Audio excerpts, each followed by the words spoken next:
Matty Longstaff. A year ago, over the summer period, there was a big rigmarole about him staying at the club. Would he sign a new contract? Or clubs like Udinese, Watford were interested in taking him. But he was given that contract. And Matty must have been given some reassurances about first team football, etc. Or there is no way he would have signed it. So what was said during that meeting? This is the Toon Review.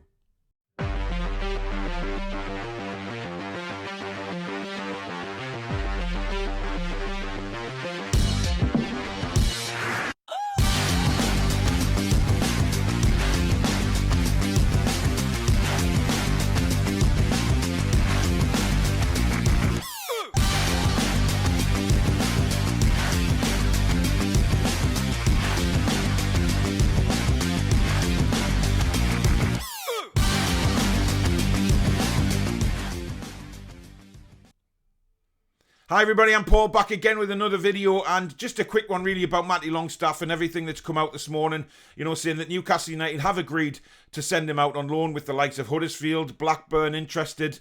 I don't know what's gone on at this club, but clearly something hasn't gone right with the Longstaff brothers ever since the falling out during last season, round about the same time that Matt Ritchie had his falling out with Steve Bruce, if you can remember, when Bruce came out and said there was a mole at the club, and everybody said that it might involve the Longstaffs and things like that, because they were not part of the first team setup for quite a while after that incident.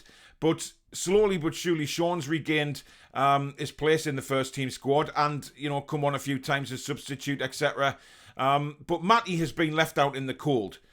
Towards the back end of the last season, Steve Bruce came out and said that Matty wouldn't feature in the first team. He was going to the under-23s to regain some kind of form and get his confidence back. And said that he would be back in the first team fold once he'd done that. Now, to me, that was a bit fishy at the start anyway. I think it was Steve Bruce's way of just punishing Matty for whatever happened between them during that incident. And obviously he's kept that out of the news. He hasn't come forward and gave us the truth about what happened there. Or he found out that Matty Longstaff was indeed the mole. But who knows? But I think the treatment of Matty Longstaff has been pretty shit, to be honest. And I don't blame the kid for wanting to go out and find first team football. If I was him, I would have done that last year when his contract ended. He could have gone somewhere else. He could have got a signing on fee, etc., to help him financially, and certainly would have got a better opportunity at first team football, because at the minute he's not going to get that at Newcastle. But what was said in that meeting, there was so much rigmarole going on social media, on newspapers, about how Steve Bruce was desperate to keep Matty Longstaff at the club. Why? If you were that desperate to keep him at the club, why has he never been installed into the first team squad properly? Left on the bench and then left in the wilderness. To have signed that contract, Matty Longstaff simply must have been given some kind of assurance that he would be in the first team squad, in and around it, and given some first team football. And clearly that hasn't happened. Now, has Steve Bruce lied to Matty Longstaff? There is a possibility so, which could have all led to the big fallout anyway. Was Matty told, yes, you'll be around the first team, yes, you'll get first team games, then sent into the wilderness, and that's why it's all blown up between the Longstaffs and Steve Bruce last season? Is that the reason? Because Matty then, banging on Steve Bruce's door and saying, hey man, you told me I would be involved and you've kept me out of it. You've lied to me in order for me to sign this contract. Because for Matty, on a personal level, first team football at his age is very important now. Without a doubt, to bring him on, to bring out whatever kind of future he has in football. Does he have the pedigree to make it in the Premier League? But we don't know if he's not getting first team football.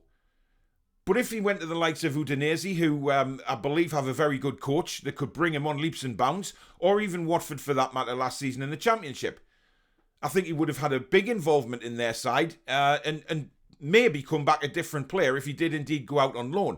But because he was a free agent, Matty had the opportunity last season to go out, get a signing on fee, get a decent wage, and really nurture his talent. Now, do I think Matty Longstaff has a talent? 100% yes, I do. I think that there is a player there. Is he good enough for the Premier League? Is he good enough for Newcastle? Well, given our midfield stance at the minute, anything's possible. But I'm just really disappointed that the way Matty's been treated, one of our own, a Geordie through and through, and he's been treated like utter shite. As have a lot of players at this club, and we go on about Steve Bruce and his tactics and his formations and his team selections, etc. But behind the scenes, it seems to be happening as well. There is no positivity from anybody behind the scenes.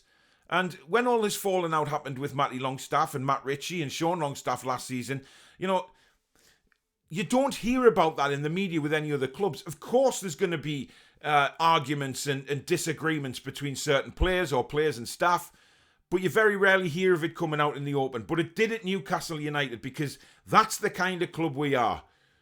Any kind of media attention for Mike Ashley, whether it be good or bad, to direct traffic into Newcastle website or whatever it may be, it's going to be a bonus for him, isn't it? So he doesn't really give a toss what kind of media comes our way.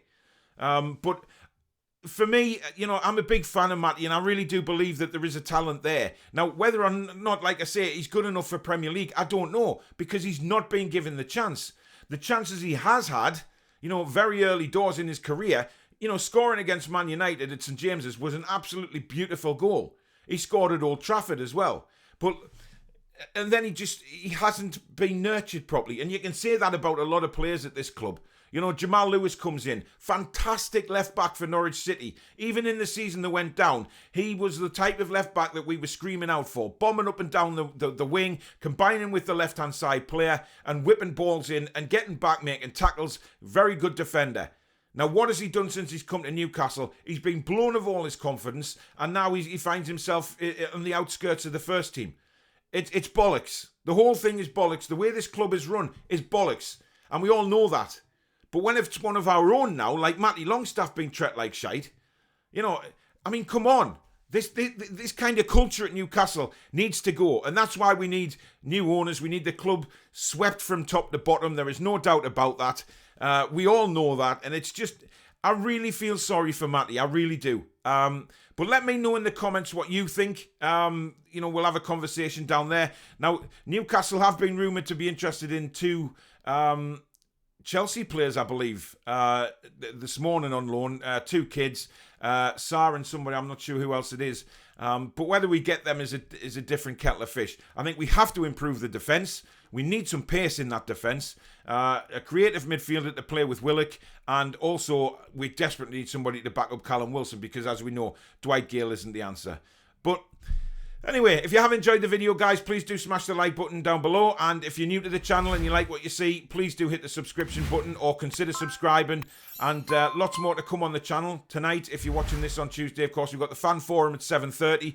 So don't forget to tune in for that. And of course, the Toon Review Fantasy Premiership show at 9 o'clock on Thursday night. Looking forward to that one as well. But in the meantime, guys, stay safe out there and enjoy your day. Take care. Be strong.